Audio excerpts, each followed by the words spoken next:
नमस्ते, प्रणाम, सत श्री अकाल, आदाब। कैसन बनी आप सब। तो बता दिल चाहते कि फाइनली होली आ गई बा। होली के गानों आ गई बा 2-4 गो भोजपुरी में, जैसे खेसारी लाल यादव का गाना आया है और क्या बोलते उसको प्रमोद प्रेमी यादव का गाना आया हुआ है, राकेश मिश्रा का गाना आया हुआ है। होली में ये लोग चोली खुलवल ना करें, इन लोगों का काम नहीं चलता है। बैगन आइए कुछ गाना हम लोग सुनते हैं, देखते हैं।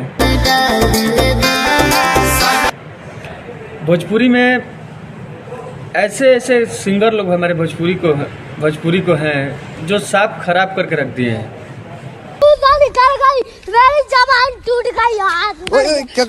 एकदम इतना क्या कहें, कचरा कचरा गाना गाते हैं ये लोग, सोचने पे भी मजबूर है। और हमारे एक जने और है, हमारे भोजपुरी के टावर स्टार, शायद यही कहा जाता है क्योंकि टावर में तो पावर होता है, तो वही उनको कहा जाता है।